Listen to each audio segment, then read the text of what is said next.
Dulu suamiku menelpon dari Kalimantan dan memerintahkan, "Cepat, bawa ibu tua dari rumahku." Tapi dia tidak tahu, di balik kepatuhanku itu, aku sedang menyiapkan pembalasan yang akan membuatnya histeris seumur hidup. Sebelum kita mulai lebih lanjut, yuk, tekan tombol suka, serta tombol subscribe agar tidak ketinggalan kisah menarik lainnya. Dan jangan lupa absen asal kota Bapak Ibu di kolom komentar.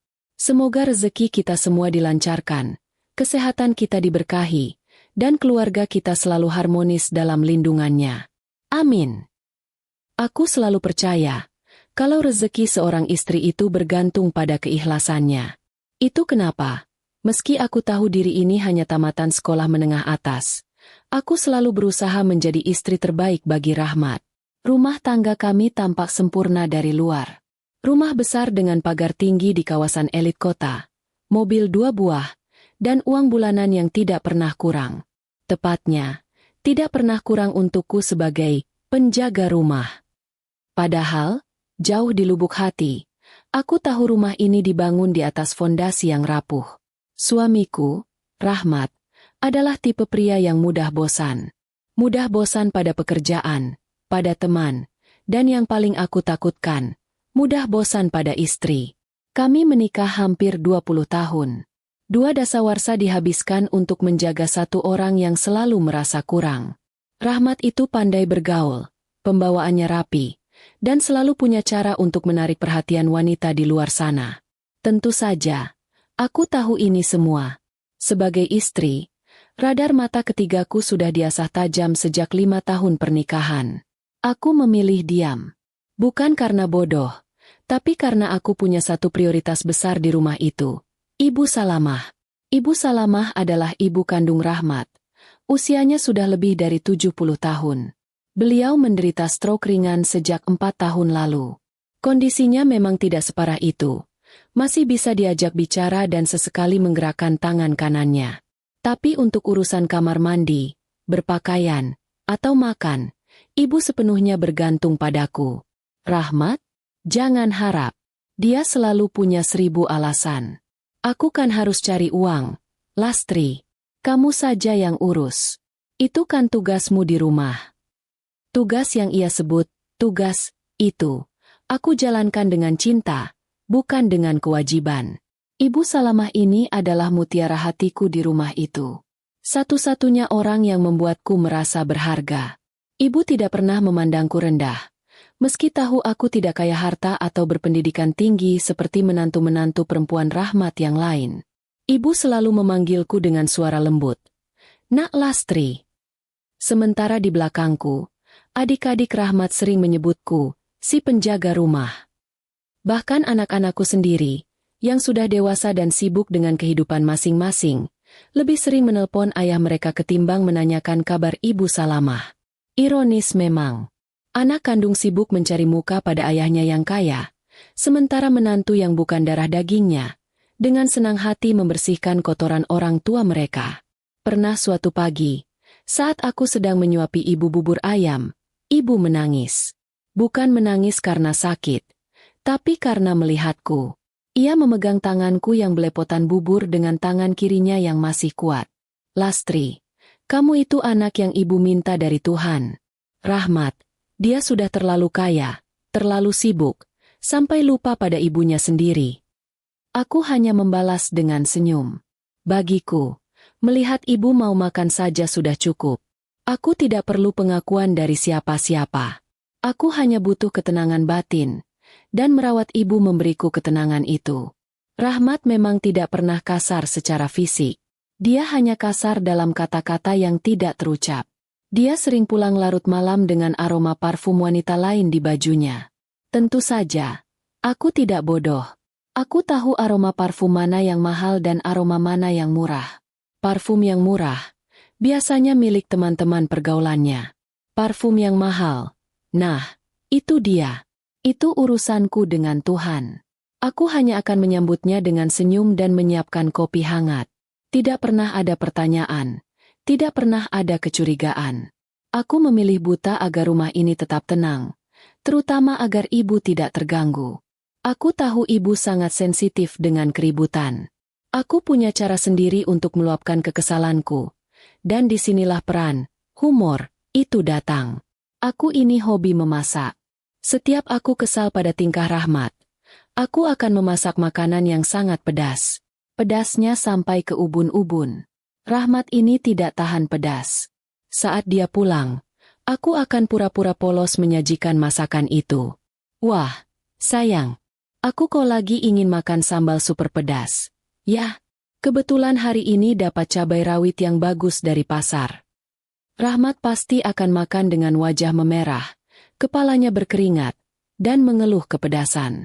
Di dalam hati, aku tertawa terbahak-bahak. Ini adalah caraku menyalurkan emosi tanpa perlu bertengkar. Makanan itu seperti mantra. Rasakan itu, Rahmat. Ini balasan untuk setiap parfum mahal di bajumu. Tentu saja, aku selalu menyiapkan makanan tawar untuk Ibu Salamah. Ketidakpedulian Rahmat dan anak-anaknya ini menjadi berkah bagiku. Tanpa mereka sadari, mereka memberiku ruang yang luas untuk membangun ikatan yang sangat kuat dengan Ibu Salamah. Ibu menceritakan masa mudanya, kisah cintanya dengan almarhum ayah Rahmat, hingga penyesalannya membesarkan Rahmat dengan terlalu banyak kemudahan. Aku menjadi telinga dan mata ibu. Aku tahu semua aset dan rahasia keluarga Rahmat. Karena ibu sering bergumam tentang surat-surat penting saat sedang menyuapinya obat. Informasi ini tersimpan rapi di kepalaku, seperti rahasia termahal. Suatu hari, aku mendapati kartu kredit Rahmat tertinggal di laci. Itu kartu kredit khusus, yang hanya dipakai untuk urusan pribadi dan yang aku tahu, sering dia pakai untuk membayar sesuatu yang tidak pantas. Aku tidak pernah memeriksa mutasinya. Aku tidak mau sakit hati. Tapi entah kenapa, hari itu tanganku gatal. Aku mencari tahu tagihan terakhirnya. Dan benar saja, ada sebuah tagihan besar dari sebuah toko perhiasan di luar kota. Lumayan mahal, setara gaji 2 bulan seorang manajer. Aku tidak perlu berpikir keras untuk tahu itu bukan untukku. Kado ulang tahunku tahun lalu hanya dompet yang sudah diskon separuh harga. Aku hanya menghela napas. Ku masukkan kembali kartu itu. Ah, sudahlah, Lastri. Jangan kau pikirkan. Itu cuma racun. Fokus saja pada ibu. Beberapa minggu setelah tagihan perhiasan itu muncul, Rahmat menjadi aneh. Dia semakin sibuk, lebih sering menelpon dengan suara pelan di balkon, dan senyumnya terlihat seperti senyum orang yang sedang merencanakan sesuatu. Dia mulai mengumpulkan semua adik-adiknya dan anak-anaknya di rumah kami untuk rapat tertutup. Tentu saja, aku dan Ibu Salamah tidak dilibatkan. Kami hanya mendengar samar-samar kata, Kalimantan, proyek besar, dan keuntungan cepat. Aku mencium bau busuk dari pertemuan rahasia itu. Tapi sekali lagi, aku memilih diam, menunggu, sambil tetap menyiapkan teh dan camilan untuk mereka. Tepat seminggu setelah rapat terakhir mereka, Rahmat mengumumkan kepergiannya. Lastri, aku harus ke Kalimantan. Proyek besar, tidak bisa ditinggal. Aku akan pergi agak lama. Aku mengangguk tenang. Lalu ia melanjutkan. Semua ikut. Adik-adikku, bahkan anak-anak yang sudah bekerja juga kuajak. Mereka harus belajar bisnis. Katanya. Aku kaget. Kenapa harus semua? Aku mulai merasa ada yang aneh. Kenapa semua harus pergi, Mas? Tanyaku, mencoba setenang mungkin. Rahmat hanya menjawab singkat. Supaya aman di sana. Sekalian liburan, katanya. Saat semua sibuk berkemas, aku menyadari satu hal yang mengerikan. Mereka tidak membicarakan Ibu Salamah. Aku mendekati Rahmat yang sedang memasukkan koper mahal ke mobil. Mas, Ibu bagaimana? Siapa yang akan merawat Ibu selama kita di sana? Tanyaku. Rahmat menghela napas panjang. Seolah aku baru saja menanyakan hal paling sepele di dunia. Kan ada kamu, Lastri. Kamu di rumah saja. Ibu diurus baik-baik. Kalau ibu sudah sembuh total, baru kita jemput. Jawabannya sungguh membuatku merinding. Diurus baik-baik. Dia ingin meninggalkanku sendirian di rumah besar itu, bertugas sebagai perawat tanpa batas waktu, sambil dia bersenang-senang di luar. Malam sebelum mereka berangkat, aku menidurkan Ibu Salamah. Ibu memegang tanganku erat. Lastri, nak, perasaanku tidak enak. Rahmat ini sedang berjalan di jalan yang salah. Jaga diri. Ya nak, kalau ada apa-apa, jangan takut. Ibu sayang kamu. Kata-kata ibu itu terasa seperti ramalan. Malam itu aku tidak bisa tidur. Aku duduk di ruang tamu, melihat koper-koper mewah yang sudah siap di teras. Aku tahu, ini bukan hanya perjalanan bisnis. Ini adalah awal dari perpisahan yang akan mengubah segalanya. Pagi buta, seluruh keluarga Rahmat berangkat. Pamitnya sangat singkat. Cium pipis kilas, janji akan menelpon. Dan mobil mewah itu langsung meluncur tanpa menoleh ke belakang. Tidak ada satupun yang mendekati Ibu Salamah, yang hanya bisa menatap mereka dari kursi roda di teras. Wajahnya pucat. Aku menenangkan ibu. Sudah, Bu. Mereka pasti cepat kembali. Tapi jauh di dalam hati, aku tahu kebohongan itu tidak akan bertahan lama. Aku kembali ke rutinitas, merawat ibu, membersihkan rumah besar yang tiba-tiba terasa sangat sepi dan dingin. Aku hanya bisa berdoa agar firasat burukku salah. Tapi takdir punya rencana lain. 3 hari setelah keberangkatan mereka, saat aku sedang menyuapi ibu di teras, ponselku berdering. Ada nama Rahmat di layar. Aku buru-buru mengangkatnya, berharap ia menanyakan kabar ibu. Ternyata, itu bukan telepon rindu. Itu adalah telepon palu godam. Suara Rahmat terdengar sangat tergesa-gesa, nadanya dingin, dan di latar belakang, aku mendengar suara musik dan keramaian yang bukan seperti suara bandara atau kantor. Suaranya memecah keheningan di teras. Halo Lastri. Mas, sudah sampai? Ibu. Ibumu sehat, Mas. Lalu kalimat itu keluar. Kalimat yang akan mengubahku dari istri setia menjadi wanita yang bertekad membalas dendam. Kalimat yang membuatku tahu bahwa kepergian seluruh keluarga itu adalah sebuah siasat keji. Telepon itu berdering di saat aku sedang mencoba meyakinkan Ibu Salamah untuk minum obatnya. Suara Rahmat di seberang sana tidak terdengar seperti suami yang rindu, melainkan seperti seorang kepala marketing yang terburu-buru menyampaikan pengumuman penting. Aku buru-buru menjawab, berharap ia menanyakan kabar ibunya yang ditinggalkan. Halo Lastri. Suaranya terdengar terlalu gembira, terlalu lantang untuk orang yang sedang dalam perjalanan bisnis penting. Mas, sudah sampai? Ibu sudah minum obat. Ibumu sehat, Mas. Kapan Mas pulang? Tanyaku penuh harap.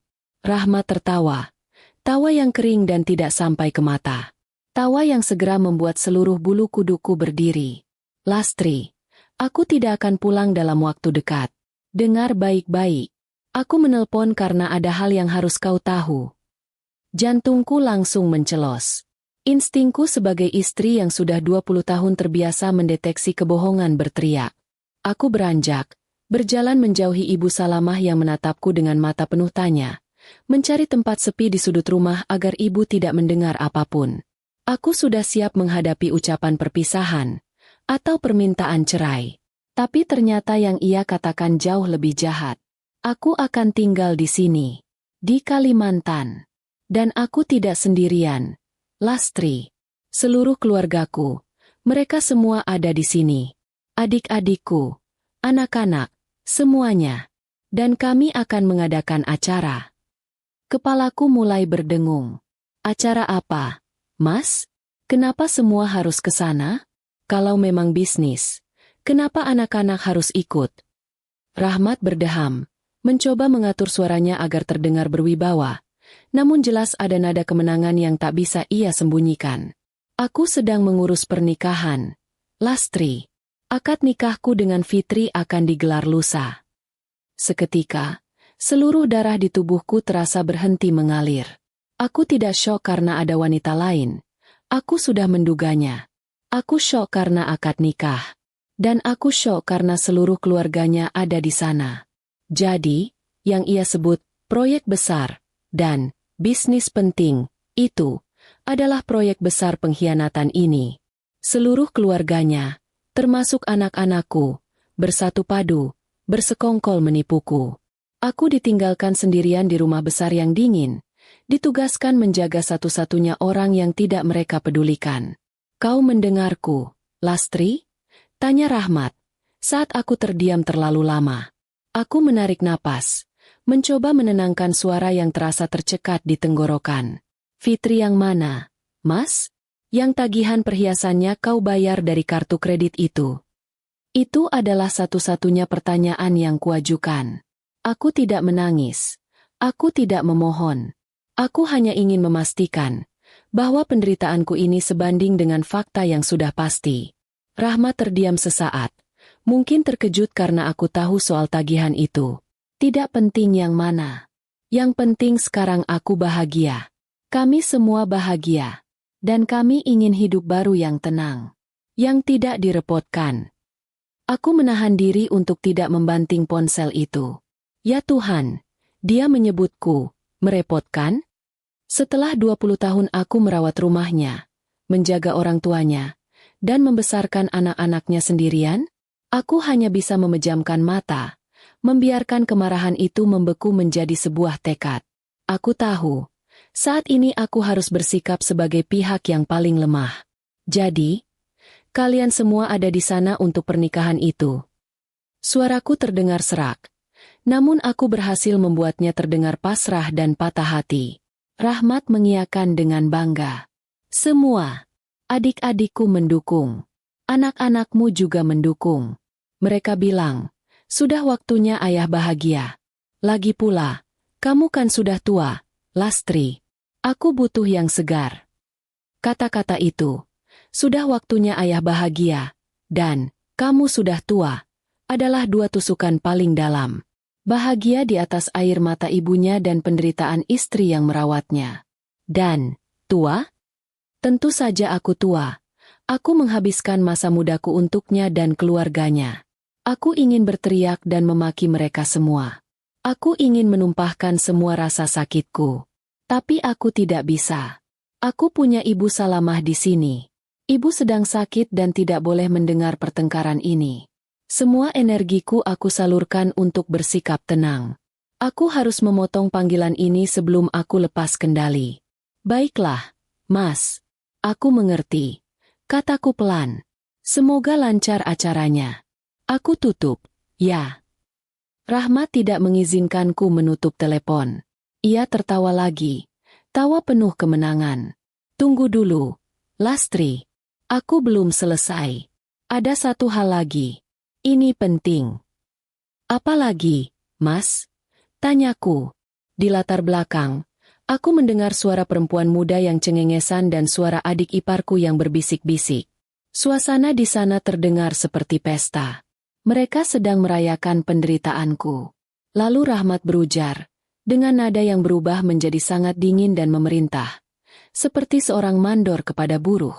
Nada yang tidak lagi mengandung kehangatan masa lalu. Sebelum kami pulang, cepat. Pergi dan bawa ibu tua dari rumahku. Aku tidak mau dia mengganggu hidup baruku. Ibu tua. Panggilan itu. Bukan, Ibu Salamah. Bukan, Mamah. Apalagi, Ibu. Hanya, Ibu tua. Itu adalah panggilan terakhir yang Rahmat berikan kepada ibu kandungnya sendiri. Setelah ia meninggalkannya dalam keadaan sakit. Dalam pelukan menantu yang ia hianati. Aku terkesiap. Nyaris menjatuhkan ponsel. Bukan karena disuruh pergi. Itu sudah kuduga. Tapi karena Rahmat dengan keji memerintahku untuk membawa pergi ibunya sendiri. Seolah Ibu Salamah adalah perabotan usang yang harus dibuang agar rumahnya terlihat bersih bagi istri barunya. Kejahatannya sudah melampaui batas kewajaran. Ia tidak hanya mengkhianati pernikahan kami, ia mengkhianati ibunya sendiri, dan ia memaksa seluruh keluarganya untuk menjadi saksi pengkhianatan ini. Lastri, kau dengar? Rumah ini harus kosong. Segera pindah dan bawa ibu. Aku akan kirimkan uang transfer untuk kontrakanmu. Anggap saja ini pesangonmu. Jangan buat masalah. Jangan menghubungi siapapun. Cepat. Rahmat mempercepat kata-katanya. Lalu tanpa menunggu jawabanku, ia langsung memutus sambungan. Aku berdiri di sana, ponsel masih menempel di telinga, Tubuhku dingin seperti es. Aku melihat kembali ke arah Ibu Salamah. Ibu menatapku. Matanya yang tua tampak membaca semua kekacauan yang baru saja terjadi. Wajah ibu penuh kekhawatiran dan kesedihan. Aku berjalan pelan ke arah ibu, berlutut di depannya, lalu memeluknya erat-erat. Air mata yang selama ini kutahan akhirnya tumpah. Bukan air mata sedih, melainkan air mata janji. Janji bahwa aku akan melindungi ibu dari kejahatan anak kandungnya sendiri. Mulai detik ini, rumah besar ini bukan lagi milikku. Tidak masalah. Harta tidak penting. Yang penting adalah, Rahmat baru saja menyerahkan harta yang paling berharga, harta yang dia sebut, ibu tua, ke dalam pengawasanku. Aku duduk terdiam di lantai kayu, masih memeluk Ibu Salamah yang tak berdaya di kursi rodanya. Ponselku sudah kuletakkan di lantai. Udara di rumah besar itu terasa sangat berat, seolah dinding-dinding mewah itu ikut runtuh bersamaan dengan hatiku yang baru saja dihancurkan. Perintah Rahmat, pergi dan bawa ibu tua dari rumahku, berputar-putar di kepalaku, seperti kaset rusak yang diputar ulang dengan volume penuh. Aku tidak marah lagi. Aku hanya merasa dingin. Dingin sekali sampai ke tulang. Rahmat tidak hanya menceraikanku secara lisan. Ia menceraikanku dari kehidupan. Dan yang paling kejam, ia telah menceraikan ibunya sendiri dari kasih sayang dan rumahnya. Kepergian seluruh keluarganya, anak-anakku yang ternyata bersekongkol, semua itu bukan perjalanan bisnis. Itu adalah siasat keji untuk memastikan mereka semua berada jauh di sana, agar aku tidak bisa mengacaukan perayaan mereka. Mereka ingin aku pergi diam-diam, tanpa suara, sebelum mereka pulang dengan istri baru. Mereka ingin menghilangkan semua jejak masa lalu yang mereka anggap memalukan dan membebani. Aku melepaskan pelukan ibu. Matanya yang sayu menatapku penuh kekhawatiran. Ibu tidak perlu mendengar. Ekspresiku sudah bercerita segalanya. Aku mengusap air mata yang tadi sempat jatuh, dan memutuskan satu hal. Aku tidak akan memberikan Rahmat dan keluarganya kepuasan untuk melihatku terpuruk atau memohon. Mereka ingin aku pergi? Aku akan pergi. Tapi aku akan pergi dengan kepala tegak. Dan dengan membawa satu-satunya harta berharga yang mereka buang. Waktu mendesak. Rahmat berkata, sebelum kami pulang. Itu berarti aku hanya punya waktu maksimal 1 atau 2 hari. Mungkin besok mereka sudah di bandara. Aku harus bergerak cepat dan senyap. Tidak ada waktu untuk meratapi nasib atau menghubungi pengacara. Prioritasku adalah Ibu Salamah. Kesehatan dan keselamatannya di atas segalanya. Aku segera bergegas. Aku tidak mengambil perhiasan. Aku tidak mengambil harta gonogini. Aku hanya mengambil apa yang benar-benar kubutuhkan. Lemari pakaianku kubuka. Kuambil beberapa baju yang paling sederhana dan paling nyaman. Aku mengambil semua obat-obatan ibu, vitaminnya, dan buku kesehatan pentingnya. Lalu, aku pergi ke dapur. Ini adalah tempat kedua favoritku setelah kamar ibu. Aku mengambil semua sisa bumbu dapur yang kubutuhkan dan sedikit stok bahan makanan kering. Aku berpikir, dimanapun kami tinggal nanti, aku harus bisa memasak makanan terbaik untuk ibu. Saat aku membuka laci meja rias, aku menemukan amplop coklat tebal yang sudah lama kusembunyikan. Itu adalah sisa tabunganku dari uang bulanan yang selalu kumanfaatkan seirit mungkin. Tidak banyak. Hanya cukup untuk bertahan mungkin 2 atau 3 bulan tanpa pemasukan. Tapi ini modal awal kami. Aku menggenggam amplop itu erat-erat. Lalu aku teringat sesuatu yang penting. Surat-surat berharga. Ibu pernah bergumam tentang surat-surat rumah dan aset penting. Aku tahu Rahmat menyimpannya di brankas kecil di bawah lantai kamar kerjanya. Aku tidak bisa mengambilnya karena aku tidak tahu kodenya. Tapi aku ingat ibu pernah berkata bahwa Rahmat sangat ceroboh dan sering menyimpan surat kuasa di laci atas meja kerjanya. Aku bergegas ke kamar kerja itu. Dengan tangan gemetar, aku membuka laci meja Rahmat. Penuh dengan tumpukan kertas, faktur-faktur lama, dan pulpen-pulpen mahal. Di bawah tumpukan itu, aku melihat selembar kertas tebal yang distempel. Benar saja. Itu adalah surat kuasa Rahmat kepada notaris untuk mengurus perpanjangan sertifikat beberapa aset tanah.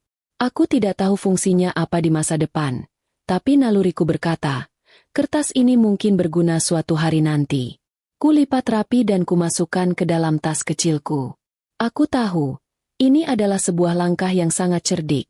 Sebuah kartu as yang kusembunyikan diam-diam. Aku kembali ke Ibu Salamah. Ibu sejak tadi hanya diam, memperhatikan gerak-geriku yang panik namun teratur. Aku tahu ibu mengerti. Aku membawakan ibu ke meja favoritnya dan jilbab yang biasa ia pakai. Dengan hati-hati, aku memandikan dan memakaikan ibu. Ini adalah ritual terakhir kami di rumah ini. Ibu, bisikku sambil mengeringkan rambut ibu. Kita akan pergi dari sini. Kita akan mencari rumah baru. Rumah yang tenang. Jangan khawatir. Nak Lastri akan selalu di samping ibu. Ibu hanya tersenyum samar dan mengangguk. Tatapannya teduh, seolah ia sudah lama siap meninggalkan tempat ini.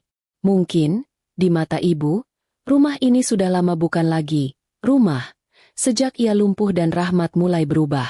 Saat itu aku teringat lagi cara Rahmat memanggil ibu. Ibu tua. Panggilan itu membuat amarahku kembali, tapi kali ini amarah yang dingin. Amarah yang memicu tekad. Aku harus menunjukkan pada Rahmat dan seluruh keluarganya bahwa ibu tua yang mereka buang ini adalah tanggung jawab dan kehormatanku. Aku harus mencari kontrakan secepatnya. Aku mengambil ponsel, mencari kontak seorang teman lama yang bekerja di bidang properti sederhana. Namanya Wati. Halo, Wat.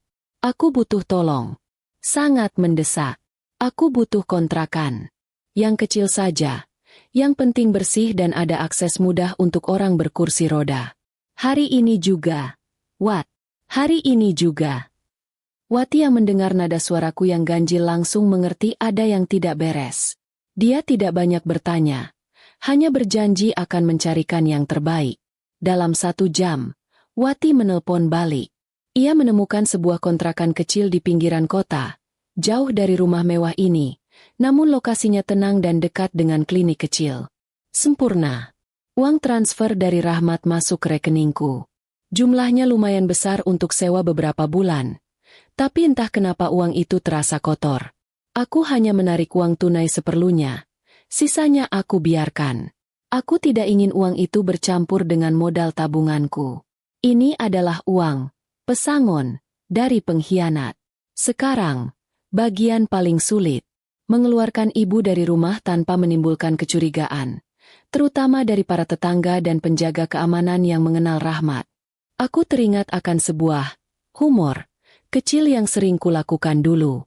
Dulu, setiap Rahmat ada acara, aku selalu diminta mengantar ibu ke rumah adik perempuanku yang tinggal tidak jauh dari sini. Ini agar ibu tidak kesepian. Jadi, aku akan berpura-pura melakukan hal yang sama. Aku menelpon penjaga keamanan di gerbang. Pak, tolong bukakan gerbang belakang sebentar. Saya mau antar ibu ke rumah adik saya. Beliau mau menginap beberapa hari. Penjaga itu tidak curiga. Mereka sudah terbiasa melihat aku mengurus ibu sendirian. Aku mendorong kursi roda ibu ke garasi, tempat mobil tua peninggalan almarhum ayahku yang jarang dipakai terparkir. Itu mobil sederhana, tapi masih kuat. Dengan susah payah, aku memasukkan ibu ke kursi penumpang depan.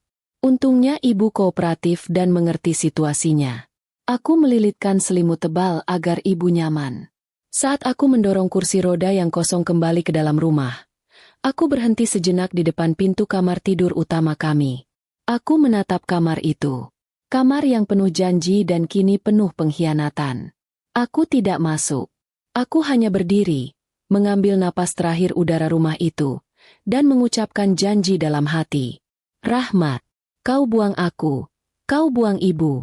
Kau pikir ini selesai? Kau ingin hidup baru yang tenang? Aku pastikan kau akan mendapatkan hidup yang histeris setahun setelah ini.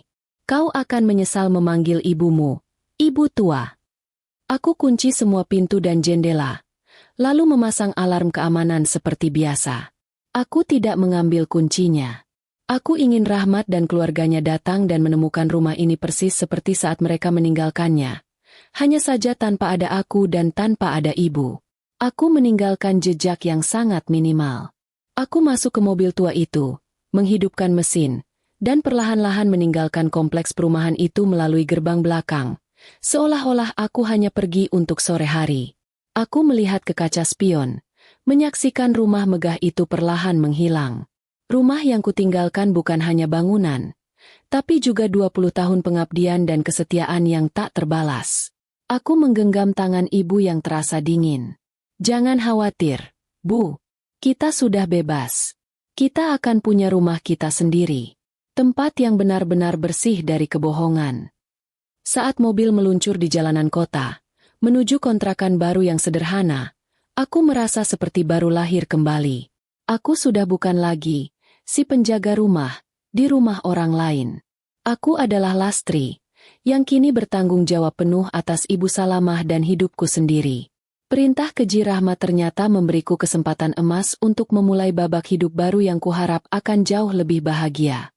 Perjalanan ini adalah perjalanan terakhirku sebagai istri Rahmat. Dan ini adalah perjalanan pertamaku menuju balas dendam yang akan membuat mereka semua histeris. Mobil tua itu berhenti di depan sebuah gang sempit. Jauh berbeda dengan gerbang tinggi kompleks perumahan yang baru saja kutinggalkan. Udara di sini terasa lebih hangat dan ramah, meski lingkungannya jauh lebih sederhana. Aku memarkir mobil di pinggir jalan dan menoleh ke Ibu Salamah. Wajah ibu terlihat lelah, tapi ada ketenangan yang belum pernah kulihat sebelumnya selama kami tinggal di rumah Rahmat. Wati, temanku yang baik hati, sudah menunggu di mulut gang. Ia langsung membantu membawakan tas dan barang-barang kami. Kontrakan yang kami sewa ini kecil. Hanya ada satu kamar tidur dan ruang tamu yang menyatu dengan dapur. Kamar mandi juga seadanya. Aku menarik napas. Ini adalah rumah kami sekarang. Rumah yang sederhana, tapi rumahku sendiri. Hal pertama yang kulakukan adalah membawa ibu masuk.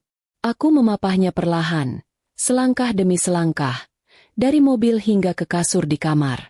Aku memastikan ibu nyaman. Lalu aku sibuk membongkar barang.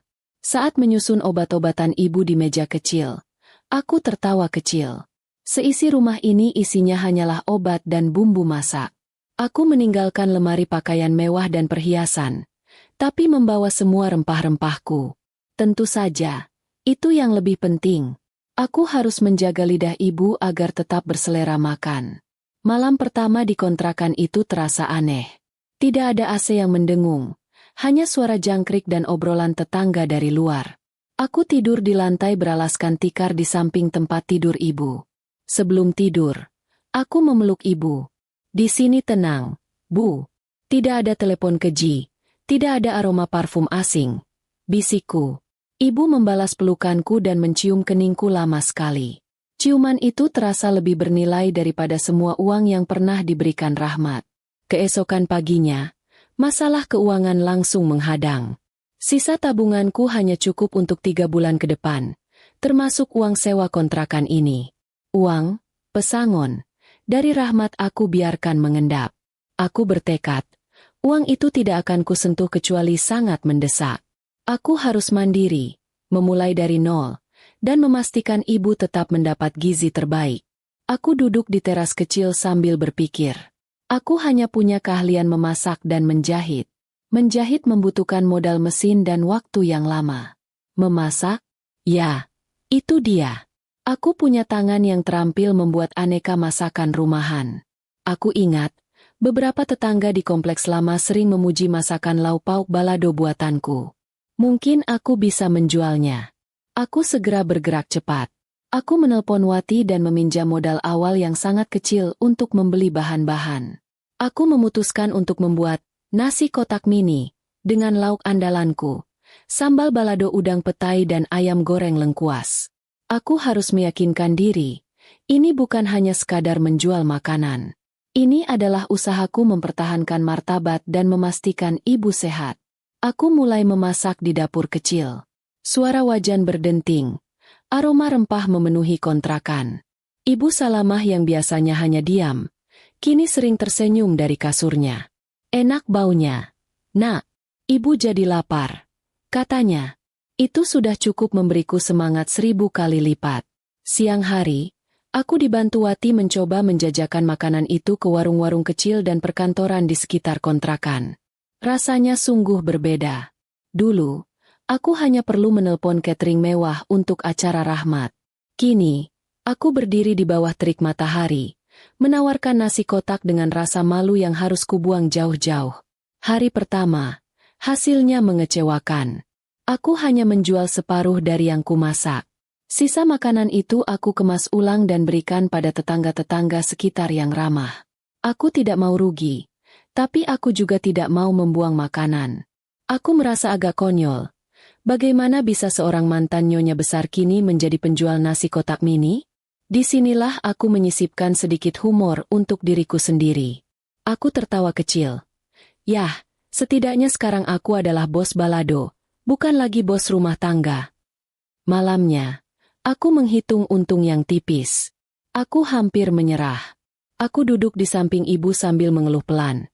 Bu, rasanya susah sekali. Aku takut tidak bisa merawat ibu dengan baik. Ibu Salamah memegang tanganku. Tangannya yang tua dan lemah terasa hangat. Lastri, nak, Allah tidak akan membiarkan anak yang berbakti kesulitan. Besok coba lagi. Ibu akan selalu mendoakanmu. Kata-kata ibu selalu tepat sasaran. Setiap keluhanku selalu dijawab dengan ketenangan dan doa dari ibu. Ibu adalah mercusuar kehidupanku di tengah badai ini. Berkat dorongan ibu, aku mencoba lagi esok hari. Aku mengubah sedikit strategi. Aku tidak hanya menjual nasi kotak, tapi juga menjual frozen food yang bisa tahan lama, seperti ayam ungkep dan balado yang dikemas vakum. Aku menargetkan ibu-ibu rumah tangga yang tidak sempat memasak. Dan kali ini, Tuhan menunjukkan jalannya. Permintaan mulai meningkat. Bukan hanya dari tetangga, tapi dari teman-teman Wati yang bekerja di kantor. Mereka suka dengan rasa masakan rumahan yang otentik. Bahkan, ada seorang pemilik warung makan yang menawarkan kerjasama. Mbak, baladonya Mbak Lastri ini beda. Pedasnya pas, tidak berlebihan. Rasanya nendang, tapi tidak menyakiti perut. Lanjut, Mbak. Pujian itu membuatku semangat lagi. Setelah 2 bulan penuh keringat, aku sudah bisa bernapas lega. Uang sewa kontrakan aman, obat-obatan ibu terjamin, dan yang paling penting, Ibu Salamah tampak jauh lebih sehat. Ibu menjadi saksi perjuanganku setiap hari. Ia melihatku tertawa saat untung, dan melihatku menangis saat capek. Ikatan kami bukan lagi ikatan menantu dan mertua. Kami adalah rekan seperjuangan. Di tengah kesibukan itu, aku tidak pernah mencari tahu kabar Rahmat. Aku menghapus nomornya. Aku memblokir semua akun media sosialnya. Aku membangun dinding tebal. Aku tidak mau racun dari masa lalu mengganggu ketenangan ibu dan usahaku. Satu-satunya hal yang mengingatkanku pada Rahmat adalah surat kuasa yang kusembunyikan di laci. Kertas itu adalah janji diam-diamku bahwa suatu hari, jika Rahmat mencoba merusak ketenanganku lagi, aku punya senjata rahasia. Waktu berlalu cepat di kontrakan kecil ini. 6 bulan berlalu, dan bisnisku mulai stabil. Aku sudah bisa menyewa 1 orang karyawan paruh waktu untuk membantuku mengemas dan mengirim pesanan. Aku bahkan sudah bisa membeli kursi roda ibu yang lebih nyaman. Aku tidak kaya raya, tapi aku bahagia. Kebahagiaan yang tidak pernah kudapatkan di rumah mewah Rahmat. Pada dasarnya, perintah keji Rahmat yang menyuruhku pergi dan bawa ibu tua dari rumahku adalah berkah terselubung. Perintah itu membebaskanku dari penjara emas dan memberiku tanggung jawab yang jauh lebih mulia, merawat ibu mertua yang tulus menyayangiku. Aku tidak lagi si penjaga rumah.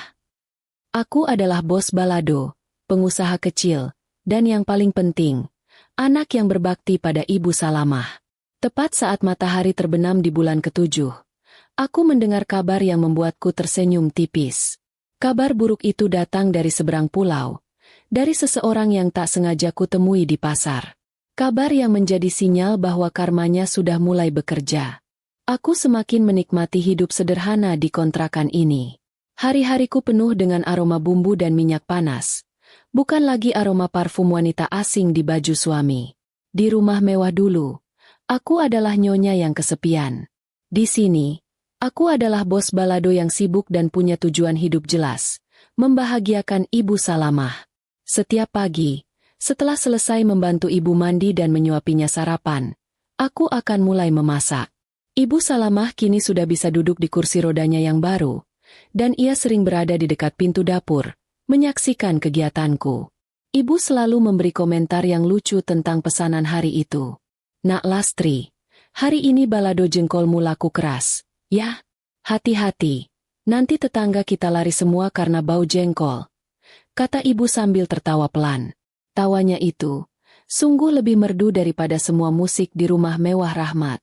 Aku membalasnya dengan candaan. "Ah, ibu ini. Justru jengkol inilah yang membiayai obat ibu. Kalau mereka lari, nanti aku bakar dupa, Bu. Biar baunya hilang." Kami sering tertawa bersama. Di tengah kesulitan finansial yang perlahan teratasi, kami menemukan kebahagiaan sejati, ikatan tulus. Ini adalah air mata bakti yang ibu berikan padaku, berupa doa dan ketenangan. Aku tidak lagi merasa lelah. Energi positif Ibu Salamah seolah menjadi vitamin paling ampuh untukku. Aku berani bilang, kesehatan ibu justru membaik sejak ia pindah dari rumah anak kandungnya. Mungkin karena di sini, tidak ada lagi drama dan kepura-puraan. Aku berhasil mempekerjakan seorang anak muda di sekitar sini. Namanya Danu, mahasiswa yang ingin mencari uang saku. Danu yang bertugas mengantar pesanan ke warung-warung dan kantor-kantor. Aku sangat mempercayainya. Bagiku, mempekerjakan Danu bukan hanya bantuan, tapi juga caraku berbagi rezeki. Suatu sore, saat aku sedang menghitung uang hasil penjualan hari itu, Wati datang berkunjung. Dia membawa camilan dan duduk di teras bersamaku. Wati ini adalah sumber informasiku. Dia masih bekerja di lingkungan lama, jadi dia tahu banyak gosip.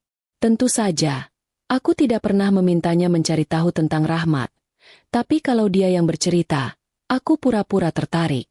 Ini adalah caraku mengambil informasi tanpa terlihat peduli. "Lastri, kamu tahu? Ada kabar yang kurang enak dari Kalimantan sana," kata Wati sambil menurunkan nada suaranya. Aku dengan santai menuangkan teh hangat. "Oh ya? Kabar apa? Apakah harga sawit di sana naik drastis?" "Semoga saja," jawabku, mencoba mengarahkan percakapan ke hal yang netral. Wati menggeleng. "Bukan soal sawit. Ini soal Rahmat." Aku memicingkan mata, lalu pura-pura memeriksa balado udang yang kubuat. "Rahmat yang mana?" "Oh, mantan suamiku? Kenapa dia? Apakah dia sudah punya anak dari istri barunya?" Wati lalu bercerita, tanpa perlu kurayu. Kabarnya, pernikahan Rahmat dan Fitri di Kalimantan itu tidak seindah yang mereka gembar-gemborkan. Fitri ternyata wanita yang sangat boros dan mata duitan. Dia datang untuk hartanya. Yang lebih parah, bisnis besar yang Rahmat banggakan di sana ternyata hanyalah proyek bodong. Dia ditipu oleh rekanan bisnisnya. Kabarnya, Rahmat sudah rugi besar, Lastri. Uangnya terkuras habis. Bahkan, beberapa properti yang dia jadikan jaminan di bank, sudah mulai macet pembayarannya. Bisik Wati. Aku hanya tersenyum tipis. Aku tidak menunjukkan rasa senang, tapi di dalam hati, aku menyambut kabar ini. Karma. Kata-kata Ibu Salamah benar. Aku tahu Rahmat sangat serakah dan mudah tergiur pada proyek yang menjanjikan uang besar tanpa usaha keras. Fitri yang boros dan proyek bodong adalah dua senjata alam semesta yang bekerja sama untuk menghukumnya. Wati melanjutkan. Adik-adiknya juga mulai bertengkar. Lastri. Mereka saling menyalahkan karena ikut-ikutan Rahmat pergi ke sana. Yang paling parah, kudengar anak-anakmu sendiri sekarang jadi sering bertengkar dengan Rahmat. Mereka merasa tertipu dan tidak punya uang saku lagi. Mendengar kabar anak-anakku, hatiku sedikit mencelos. Bagaimanapun, mereka darah dagingku. Tapi, aku segera menguatkan diri. Mereka ikut bersekongkol menipuku. Mereka memilih ayah mereka yang kaya, daripada ibu yang merawat nenek mereka. Aku tidak akan ikut campur. Biarkan mereka merasakan pahitnya hidup. Astaga, kasihannya. Padahal dulu dia bilang mau hidup baru yang tenang. Kataku dengan nada datar. Aku lalu menyajikan sepiring balado daging sapi. Sudahlah, Wat. Jangan pikirkan dia. Mending kamu cicipi ini. Ini lauk baru yang aku buat. Dijamin kamu lupa sama masalah Rahmat. Wati yang teralihkan dengan balado daging sapi yang enak itu, langsung lupa pada Rahmat. Aku tertawa kecil di dalam hati. Ini adalah caraku memasukkan jeda humor yang kuciptakan sendiri. Makanan enak selalu bisa mengalihkan perhatian dari drama hidup. Setelah Wati pulang, aku masuk ke kamar ibu. Ibu sedang tertidur pulas. Aku duduk di sampingnya, melihat wajah tua ibu yang damai.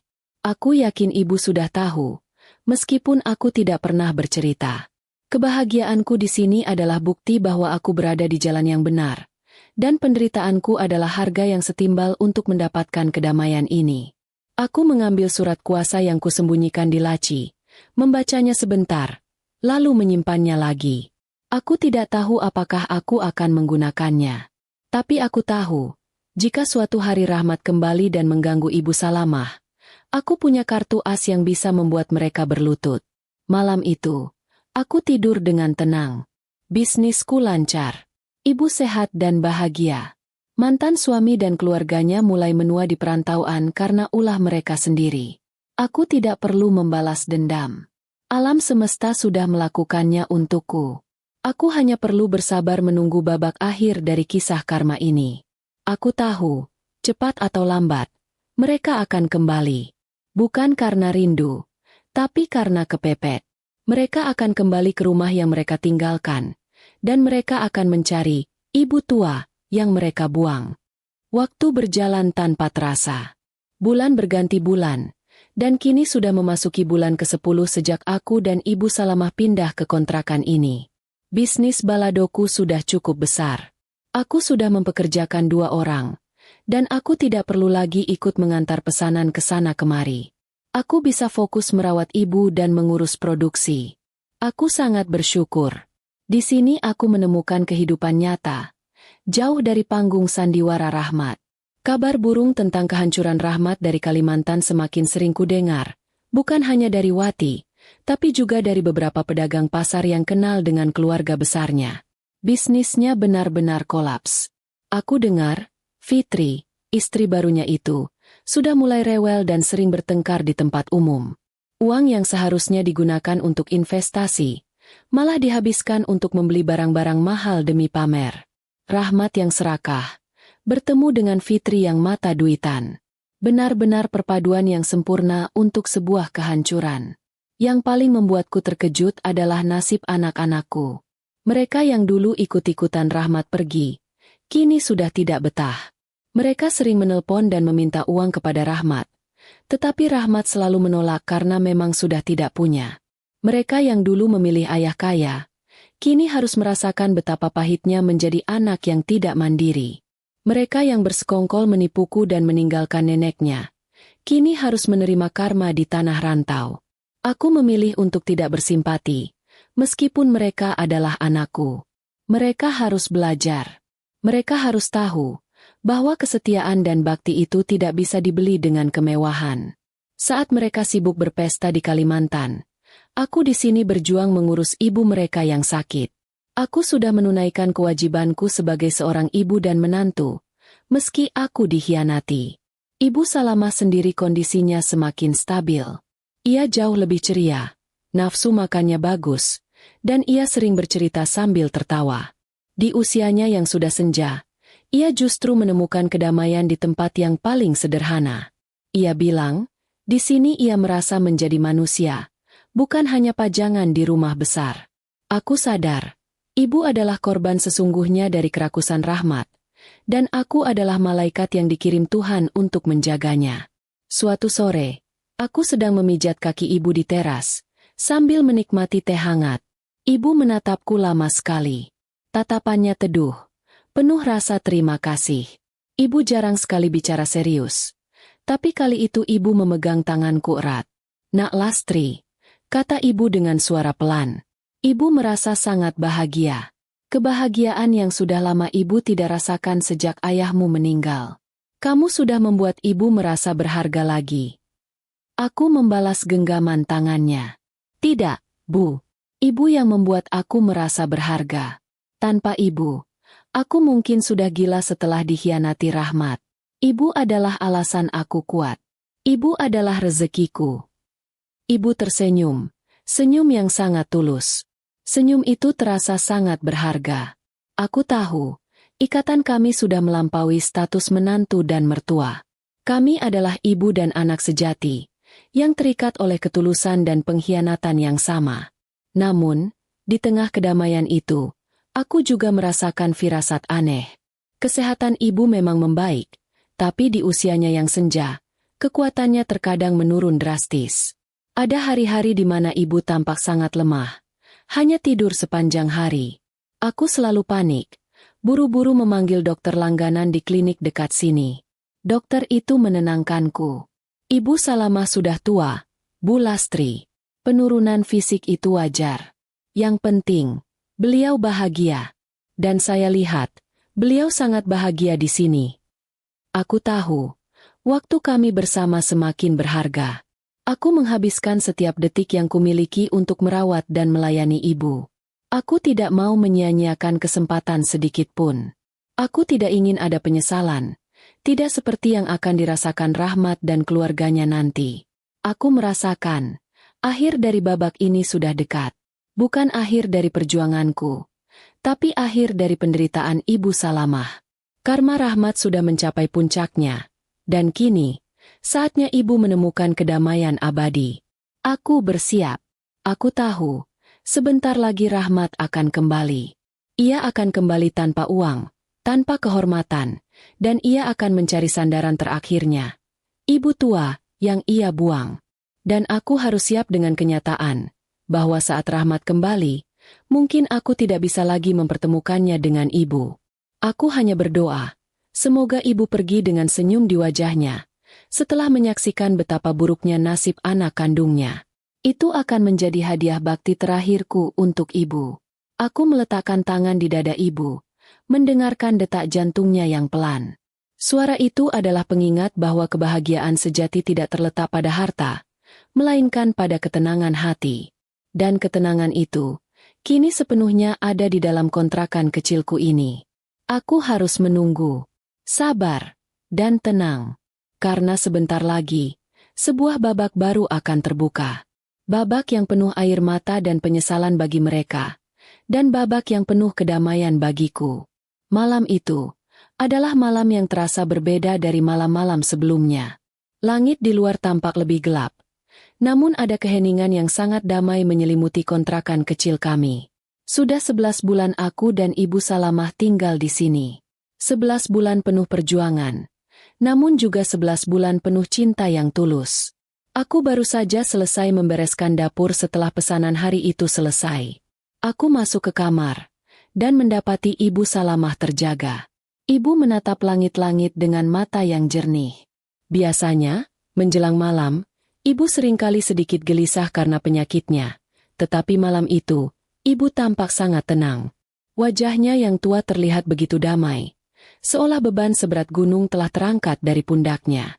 Aku mendekat, duduk di sisi ranjang, dan menggenggam tangannya. Tangannya terasa hangat. Tidak dingin seperti beberapa hari terakhir. Ibu belum tidur? Ingin dipijat? Tanyaku pelan. Ibu menggerakkan tangannya, membalas genggamanku dengan sedikit kekuatan yang tak terduga. Ia menggeleng. Tidak, Nak Lastri. Ibu hanya ingin melihat wajahmu. Dan ingin melihat bintang. Aku tersenyum. Kontrakan ini memang tidak punya jendela besar. Tapi dari celah genting yang sedikit terbuka, kami bisa melihat beberapa bintang yang berkelip. Aku lalu bercerita tentang bintang-bintang itu, tentang rasi bintang yang pernah kulihat di majalah lama. Ibu mendengarkan dengan penuh perhatian. Setelah aku selesai bercerita, ibu menarik tanganku. Nak, katanya, suaranya sangat lembut, namun terdengar lebih kuat dari biasanya. Kamu adalah hadiah terindah yang Tuhan berikan di akhir hidup ibu. Rahmat sudah melupakan ibu. Anak-anak ibu sudah sibuk dengan dunia mereka. Tapi kamu datang dan merawat ibu dengan cinta yang murni. Air mataku mulai menghangat, tetapi aku menahannya. Aku tidak mau membuat ibu sedih. Ibu bicara apa?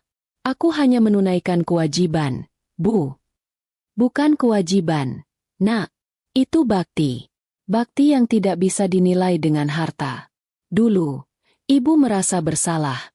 Bersalah karena meninggalkan rumah Rahmat tanpa pamit. Bersalah karena ibu tidak bisa melihat cucu-cucu ibu. Tapi sekarang, ibu sudah tidak merasa bersalah lagi. Aku terkejut mendengar pengakuan ibu. Kenapa, Bu? Ibu tersenyum. Itu adalah senyum yang sangat lapang, sangat damai, dan sungguh-sungguh indah. Senyum yang membuat wajah keriputnya tampak bercahaya. Senyum itu menyiratkan kebahagiaan sempurna. Karena ibu tahu, Tuhan sudah adil. Rahmat sedang menerima balasan atas keserakahannya. Dan kamu, Nak Lastri, kamu akan menerima balasan atas ketulusanmu. Kamu sudah membelikan ibu kursi roda yang nyaman. Kamu sudah memijat kaki ibu yang kaku. Kamu sudah membuatkan ibu makanan ternak setiap hari. Ibu sudah tenang. Nak, sangat tenang. Aku menangis. Kali ini aku tidak bisa menahannya. Air mata itu jatuh di tangan ibu. Aku tidak tahu mengapa, tetapi kata-kata ibu terasa seperti sebuah perpisahan. Seperti sebuah restu terakhir yang diberikan oleh seorang ibu kepada anak yang paling ia cintai. Jangan menangis. Nak, ibu bahagia. Ingat, ibu selalu mendoakanmu agar kamu mendapatkan kebahagiaan yang berlipat ganda. Kebahagiaan yang tidak akan pernah bisa dirusak oleh Rahmat dan keluarganya. Aku memeluk ibu erat-erat. Pelukan yang terasa sangat berharga. Aku memeluk ibu, dan aku merasakan jantungnya berdetak pelan, tetapi teratur. Aku terus memeluk ibu, takut jika aku melepaskannya, kebahagiaan itu akan hilang. Kami menghabiskan waktu lama di malam itu, hanya berpelukan dan berbicara tentang hal-hal sederhana. Ibu bercerita tentang cita-citanya dulu saat muda, ingin menjadi seorang penjahit. Aku tertawa kecil. Wah, kalau begitu, ibu sama sepertiku, Bu. Kita berdua ini sama-sama pejuang, ya. Menjelang tengah malam, ibu berkata, Nak Lastri, ibu ingin tidur, tapi ibu ingin kamu tetap di samping ibu. Genggam tangan ibu. Aku menuruti permintaannya. Aku berbaring di samping ibu, di atas tikar, sambil menggenggam tangan kirinya yang masih kuat. Aku terus memandangi wajah ibu yang damai. Aku mencoba menghafal setiap lekuk wajahnya, setiap kerutan yang penuh cerita, setiap senyum yang menenangkan. Aku tahu, momen ini adalah momen paling berharga dalam seluruh hidupku. Perlahan-lahan, napas ibu mulai melambat. Bukan karena sakit, tapi karena kelelahan setelah seharian penuh bercerita dan tertawa. Aku merasakan genggamannya melemah, dan napasnya semakin ringan, seperti embusan angin. Aku menahan tangis, membisikkan doa-doa yang kuingat. Aku membisikkan bahwa aku sangat mencintainya, bahwa aku akan selalu mengenangnya. Aku membisikkan bahwa aku tidak akan pernah menyesal atas satupun hari yang kuhabiskan untuk merawatnya. Tepat saat jarum jam menunjukkan pukul 2 dini hari, aku merasakan sesuatu yang sangat halus terjadi. Genggaman tangan ibu terlepas sepenuhnya, dan napasnya yang ringan itu tiba-tiba tidak ada lagi. Aku terdiam. Aku memanggil namanya pelan. Bu? Ibu Salamah. Tidak ada jawaban. Aku mendekatkan wajahku ke hidung ibu. Tidak ada lagi embusan napas hangat yang biasa kurasakan. Aku meletakkan tanganku di dadanya. Jantung ibu sudah berhenti. Aku tidak berteriak histeris. Aku tidak menangis meraung-raung. Aku hanya memeluk tubuh ibu yang kini sudah dingin. Air mataku menetes. Tetapi ini adalah air mata damai. Ibu pergi dalam kondisi paling bahagia dan paling tenang. Ibu pergi di pelukan orang yang paling tulus merawatnya. Bukan di tengah drama dan konflik anak kandungnya. Aku mengambil selimut, menyelimuti tubuh ibu dengan penuh kasih sayang. Aku memperbaiki posisi jilbabnya, memastikan wajah ibu tetap terlihat damai. Aku mencium kening ibu untuk terakhir kalinya. Kening itu terasa dingin, namun hatiku terasa hangat. Aku berlutut di samping tempat tidur ibu, menundukkan kepala. Aku mengucapkan terima kasih. Terima kasih karena sudah memberiku cinta. Terima kasih karena sudah memberiku tujuan hidup. Dan terima kasih karena sudah memberiku kekuatan untuk melawan kejahatan Rahmat. Aku sadar, kepergian ibu adalah kemenangan terakhir bagi kami. Kemenangan atas keikhlasan dan bakti. Kemenangan ini sekaligus memastikan bahwa Rahmat dan keluarganya tidak akan pernah lagi memiliki kesempatan untuk meminta maaf atau berbakti kepada ibu. Kesempatan itu sepenuhnya telah kukuasai, kumanfaatkan, dan kuresmikan hingga akhir. Malam itu, di kontrakan kecil yang sunyi, aku menjadi saksi atas sebuah perpisahan yang sangat suci. Ibu Salamah pergi dengan senyum, meninggalkanku sendiri dengan janji dan tekad baru. Aku tidak akan membiarkan kepergian ibu ini sia-sia. Keesokan paginya, aku membereskan semuanya dengan tenang. Aku tidak menghubungi Rahmat di Kalimantan. Aku tahu, aku harus menunaikan tugas terakhirku. Tugas untuk memastikan pemakaman ibu berlangsung dengan layak, tenang, dan tanpa drama.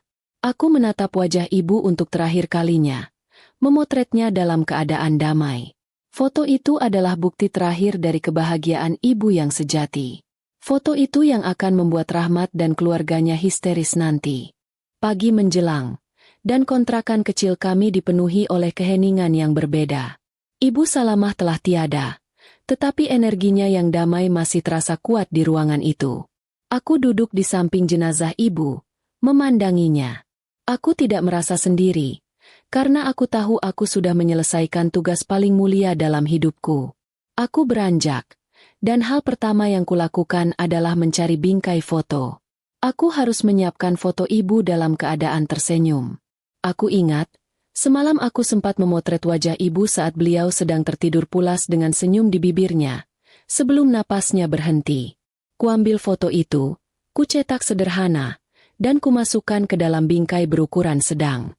Bingkai itu, dengan pita duka cita hitam yang kurangkai sendiri, kuletakkan di meja kecil di kamar. Ini adalah satu-satunya kenang-kenangan yang akan kubawa. Senyum terakhir Ibu Salamah. Aku tahu aku harus memberitahukan kepergian ibu, tapi aku tidak akan memberitahu Rahmat atau keluarganya di Kalimantan. Itu adalah janji diam-diamku. Mereka sudah membuang ibu saat ibu masih hidup. Mereka tidak pantas mendapatkan hak untuk melihat ibu untuk yang terakhir kalinya. Kesempatan itu sudah kuberikan sepenuhnya kepada diriku sendiri. Aku hanya menghubungi Wati, teman baikku, dan juga Pak RT setempat. Aku bercerita bahwa ibu mertuaku meninggal dunia dengan tenang setelah sakit lama. Pak RT dan tetangga-tetangga di sini sangat terkejut. Namun mereka langsung memberikan dukungan penuh. Mereka tahu betapa tulusnya aku merawat ibu selama ini. Dalam beberapa jam, kontrakan kami sudah ramai. Para tetangga bergotong royong menyiapkan segalanya. Ibu-ibu memasak makanan, bapak-bapak menyiapkan tenda sederhana, dan anak-anak muda membantu mengangkat barang-barang. Aku merasa sangat tersentuh. Di lingkungan sederhana ini, aku menemukan kekeluargaan yang jauh lebih tulus daripada di kompleks perumahan mewah yang penuh kepalsuan. Saat proses pemandian jenazah, aku yang memimpin. Aku memandikan tubuh ibu dengan penuh cinta. Aku membersihkan setiap bagian tubuhnya dengan lembut, seolah ini adalah ritual paling suci yang pernah kulakukan. Saat menyeka wajahnya, aku membisikkan doa dan kata-kata perpisahan. Aku tahu, ini adalah kali terakhir aku bisa merawat ibu. Aku tidak menangis keras. Aku menangis dalam hati, air mata kebahagiaan yang samar. Aku melihat betapa damainya wajah ibu. Tidak ada kerutan kesakitan, tidak ada ekspresi khawatir. Hanya ada ketenangan yang sempurna. Saat proses pemakaman, aku berdiri di samping liang lahat, menyaksikan tubuh ibu perlahan diturunkan. Di sekelilingku, hanya ada wajah-wajah tulus para tetangga yang mendoakan. Tidak ada mobil mewah, tidak ada karangan bunga besar, tidak ada pelayat-pelayat penting yang datang hanya untuk pamer. Hanya ada kesederhanaan dan keikhlasan. Ini adalah pemakaman yang layak bagi seorang ibu yang tulus. Aku menjadi wali tunggal saat pemakaman itu. Aku mengucapkan janji terakhir, memohon ampunan untuk segala dosa ibu, dan berterima kasih atas semua restu dan doanya. Aku merasa sangat kuat. Aku tidak lagi rapuh. Aku sudah menjadi benteng yang melindungi ibu hingga detik terakhirnya. Setelah pemakaman selesai, aku kembali ke kontrakan. Rumah terasa kosong, sepi yang sangat menusuk. Tapi aku berusaha tegar. Aku tahu, sekarang aku harus fokus pada diriku sendiri. Aku harus menata kembali bisnis baladoku. Dan yang paling penting, aku harus bersiap. Bersiap untuk babak akhir yang akan datang.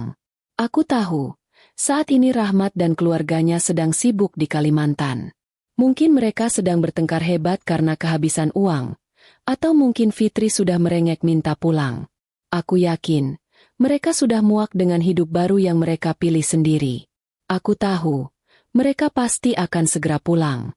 Mereka akan pulang ke rumah yang mereka tinggalkan. Mereka akan mencari ibu. Mereka akan mencari ibu tua yang mereka buang. Karena hanya Ibu Salamah yang bisa menjadi sandaran emosional terakhir mereka saat mereka sudah jatuh miskin. Mereka akan datang mencari ibu untuk meminta maaf dan memohon pertolongan. Dan aku sudah siap dengan penyambutan yang akan membuat mereka histeris. Selama 7 hari masa berkabung, aku kembali memasak. Bukan untuk menjual, tapi untuk menjamu para tetangga dan kerabat yang datang mendoakan ibu. Aku memasak semua makanan kesukaan ibu. Di setiap suapan, aku merasa ibu ada di sana, tersenyum dan mengangguk puas. Ini adalah caraku menyalurkan energi. Memasak bukan lagi kewajiban, tapi terapi bagiku. Di hari ke-7, setelah semua selesai, aku duduk sendirian di kamar. Aku mengambil bingkai foto ibu yang tersenyum damai. Kucium bingkai itu. Tunggu aku, Bu. Aku akan menuntaskan semuanya. Aku akan membuat mereka melihat betapa bahagianya ibu saat pergi. Aku akan membuat mereka merasakan penyesalan abadi karena membuangmu. Bisikku pada foto itu. Aku menyadari, karma Rahmat sudah selesai. Tugas pengkhianatannya sudah selesai. Kini, giliran Rahmat dan keluarganya untuk berhadapan dengan konsekuensi paling pahit. Kehilangan kesempatan berbakti selama-lamanya. Dan aku adalah saksi kunci yang akan menyajikan fakta itu tepat di depan mata mereka. Aku merapikan kembali kontrakan. Aku mengemas semua barang-barang ibu, menyimpannya di koper. Aku tahu, aku tidak akan lama-lama tinggal di sini. Aku harus pindah. Tapi sebelum itu, aku harus menunggu kedatangan mereka. Kedatangan yang akan menjadi awal dari teriakan histeris dan penyesalan seumur hidup. Aku menyimpan bingkai foto ibu itu di dalam tas yang berisi surat kuasa Rahmat. Itu adalah 2 senjata rahasiaku, bukti bakti dan bukti aset. Aku siap untuk menghadapi mereka. 1 tahun telah berlalu. 1 tahun sejak Rahmat memerintahkanku untuk membawa ibu tua pergi. Aku masih berada di kontrakan sederhana itu. Meski bisnis baladoku sudah semakin maju, aku menunda kepindahanku ke tempat yang lebih baik. Aku menunggu. Aku menunggu hari di mana karma akan membawa mereka kembali, dan aku harus berada di posisi yang mudah mereka temukan. Aku harus memastikan bahwa panggung untuk drama terakhir ini sudah siap. Selama setahun ini, kabar dari Kalimantan semakin lama semakin buruk. Rahmat tidak hanya rugi besar, dia bangkrut total. Bisnisnya kolaps, properti yang dijaminkan ke bank sudah mulai disita, dan yang paling parah, Fitri, gundik yang dinikahinya, akhirnya meninggalkannya. Fitri pergi membawa semua perhiasan dan sisa uang Rahmat. Aku dengar, Fitri muak dengan hidup susah dan pertengkaran yang tak berujung. Rahmat ditinggalkan dalam keadaan terhina dan sendirian di perantauan. Adik-adik Rahmat dan anak-anakku yang dewasa juga sudah angkat tangan. Mereka pulang lebih dulu, mencoba menyelamatkan apa yang tersisa dari kehidupan mereka di kota. Namun, mereka juga tidak bisa berbuat banyak. Mereka kembali dengan rasa malu dan dompet kosong. Mereka kembali tanpa uang, tanpa kehormatan, dan yang paling penting, tanpa rumah yang layak mereka sebut milik sendiri. Hari yang kutunggu akhirnya tiba. Pagi itu, aku mendapat telepon dari Pak RT di kompleks perumahan lama kami. Suaranya terdengar terkejut. Bu Lastri, ini Pak RT. Ada Pak Rahmat. Beliau dan keluarganya baru sampai. Mereka mencari ibu dan Ibu Salamah. Mereka terlihat sangat kacau. Bu, rumah kosong. Semua terkunci dari luar. Kuncinya tidak ada. Mereka bingung, kata Pak RT. Aku menarik napas panjang. Aku tersenyum. Drama telah dimulai. Pak RT, tolong jangan berikan alamat kontrakan saya. Katakan saja, kami sudah pindah. Biar mereka mencari dulu. Aku ingin mereka merasakan keputusasaan. Aku ingin mereka kembali ke rumah itu, melihat betapa rapinya rumah yang mereka tinggalkan setahun lalu. Rumah yang tidak lagi menyimpan sisa-sisa, ibu tua, yang merepotkan. Aku ingin mereka melihat bahwa mereka tidak hanya kehilangan istri dan ibu, tetapi juga kehilangan tempat yang seharusnya menjadi sandaran terakhir mereka. Tentu saja, Rahmat dan keluarganya segera panik. Mereka langsung menuju ke rumah mewah itu. Aku membayangkan adegan itu. Rahmat yang kelelahan dan penuh penyesalan, disambut oleh rumah yang sunyi, terkunci rapat. Ia pasti berpikir aku melarikan diri dengan semua harta. Mereka pasti mencoba membongkar pintu, tetapi rumah itu dikunci dengan alarm dan kunci standar yang selalu kugunakan. Aku meninggalkan kunci-kunci itu di dalam rumah, di tempat yang biasa kugunakan, agar mereka tahu bahwa aku tidak berniat mengambil apa-apa. Aku hanya ingin pergi dengan damai. Setelah frustrasi karena tidak bisa masuk, mereka pasti mulai bertanya ke tetangga. Tentu saja, tetangga-tetangga yang dulu mereka pandang sebelah mata, kini hanya bisa memberikan jawaban samar. Oh, Bu Lastri? Sudah pindah lama. Pergi sama ibunya. Tidak tahu kemana. Anak-anakku pasti menghubungi teman-teman mereka, mencoba mencari tahu keberadaanku. Adik-adik Rahmat pasti mencoba menghubungi kenalan mereka. Semua sia-sia. Aku sudah memutuskan semua jalur komunikasi. Rahmat menghabiskan seharian penuh dalam keputusasaan dan kelelahan. Dia harus melihat kenyataan bahwa tidak ada yang menyambutnya pulang. Rumah kosong. Istri hilang. Ibu hilang. Dan yang tersisa hanyalah rasa malu dan penyesalan yang mendalam. Aku baru mengizinkan Wati memberikan alamat kontrakanku di penghujung sore. Aku ingin mereka datang dalam keadaan paling lemah dan paling putus asa.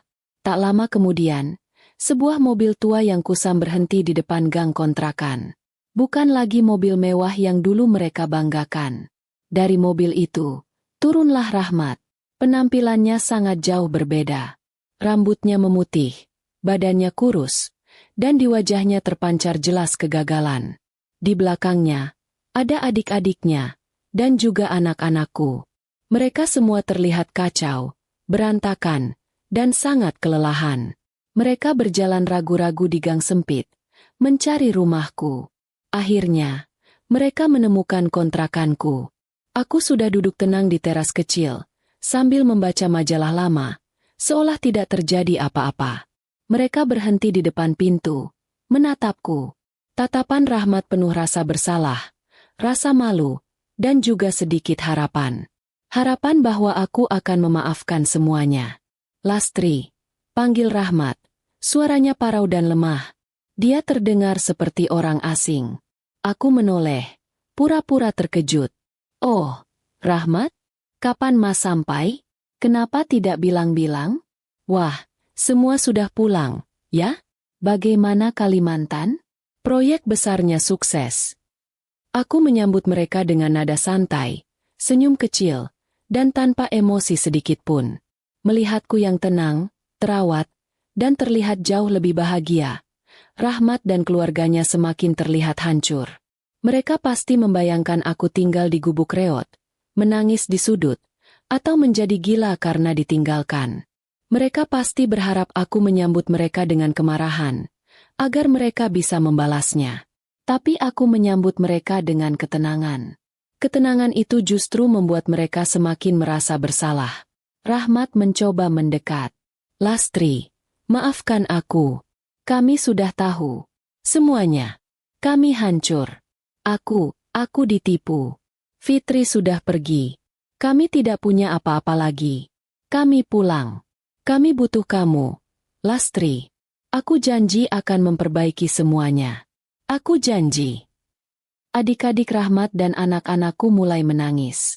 Mereka memohon ampun, memanggilku, Ibu, dan Mbak, dengan suara pilu. Air mata mereka tulus, tapi air mata yang lahir dari kepentingan, bukan dari penyesalan. Mereka menangis karena harta mereka hilang, bukan karena mereka telah menyakitiku atau Ibu Salamah. Aku tetap duduk. Aku tidak mengizinkan mereka masuk. Aku menatap mata Rahmat lurus-lurus. Masuk. Memperbaiki apa? Rahmat, rumah mana yang mau kau perbaiki? Kau sudah menghancurkan segalanya. Aku sudah lama memaafkanmu. Tapi yang penting sekarang, di mana Ibu? Tanyaku. Nadaku berubah serius. Kalian pasti kelelahan. Kalian pasti mencari Ibu Salamah. Kalian butuh sandaran terakhir. Kan? Mana ibu tua yang kalian buang itu? Rahmat langsung tersentak. Ia menoleh ke belakang, ke anak-anaknya. Ia tahu aku tahu tentang panggilan keji itu. Ya, kami butuh Ibu, Lastri. Aku tahu kami berdosa. Kami akan rawat Ibu sekarang. Kami akan tebus dosa kami. Tolong, aku mohon, tunjukkan di mana Ibu. Kami ingin memeluknya. Kami ingin minta maaf. Rahmat berlutut di depanku. Air mata membasahi wajahnya yang kusam. Aku berdiri, menatap mereka semua yang kini merengek di depan teras kontrakanku. Mereka adalah keluarga kaya raya yang kini jatuh hina. Mereka datang memohon kepada istri yang mereka buang, untuk bertemu dengan ibu yang mereka sebut, ibu tua. Aku menghela napas. Panggung sudah siap. Semua sudah kembali. Semua sudah berada di titik terendah. Sudah saatnya aku menunjukkan kartu asku. Kalian datang terlambat, Rahmat. Kataku. Rahmat mengangkat wajahnya, penuh kepanikan. Terlambat apa? Jangan bilang kamu tidak merawat ibu dengan baik. Lastri, jawab aku. Di mana ibu? Aku hanya tersenyum dingin. Aku berjalan masuk ke dalam kontrakan, mengambil sesuatu dari tas kecilku, dan kembali. Aku sudah menunaikan bakti terakhirku. Kalian baru ingat ibu setelah kalian jatuh miskin dan hidup kalian hancur. Aku tidak bisa mempertemukan kalian lagi dengannya. Dan kalian akan tahu kenapa. Penyesalan ini akan menjadi hukuman yang paling pantas untuk kalian. Aku memegang objek yang kubawa dari dalam rumah itu. Objek yang akan membuat mereka semua, seluruh keluarga itu, berteriak histeris. Rahmat menatapku dengan mata yang memerah dan penuh kepanikan. Dia tidak lagi memohon harta atau pengembalian status. Dia hanya memohon sandaran terakhirnya, ibunya. Tolong, Lastri. Aku mohon. Di mana ibu? Aku tahu aku salah. Jangan sembunyikan ibu. Aku mau minta maaf. Teriaknya. Suaranya pecah dan dipenuhi keputusasaan. Adik-adiknya dan anak-anakku yang lain ikut merapat. Tangisan mereka kini bukan lagi tangisan malu, tapi tangisan ketakutan.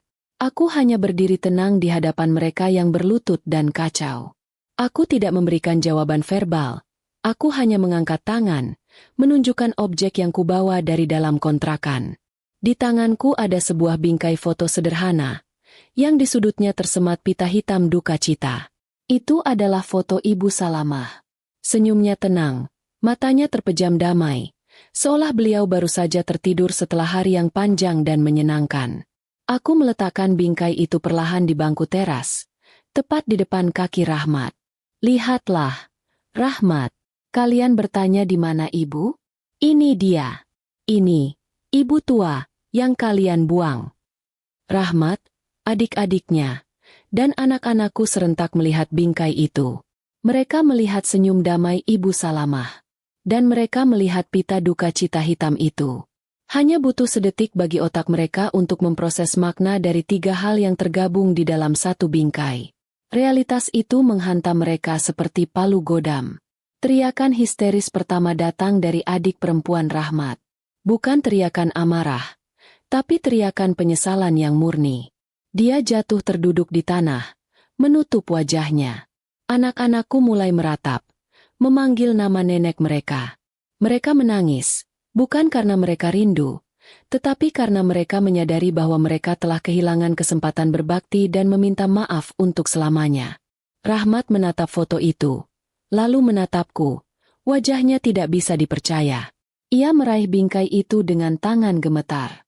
Ia melihat tanggal di belakang bingkai, tanggal kematian yang menunjukkan ibu pergi beberapa hari setelah mereka berangkat. Tidak mungkin. Lastri, kenapa? Kenapa kau tidak memberitahu kami? Kenapa kau sembunyikan ini? Rahmat mulai menangis meraung-raung. Ini adalah tangisan yang berbeda dari tangisan karena kegagalan bisnis di bab 9. Ini adalah tangisan karena kehilangan yang tak bisa diperbaiki. Tangisan yang lahir dari karma yang tuntas. Aku terus berdiri. Suaraku pelan namun menembus raungan tangisan histeris mereka. Aku yang merawat ibu, Rahmat. Aku yang menyuapi. Aku yang membersihkan. Aku yang memandikan. Aku yang memijatnya. Aku yang menemani ibu di malam terakhirnya. Aku yang menyaksikan ibu pergi dengan senyum damai di pelukanku. Aku membiarkan kalimat itu menggantung di udara, membiarkan mereka merasakan setiap kata yang kuucapkan. Aku tidak memberitahu kalian karena kalian tidak pantas tahu.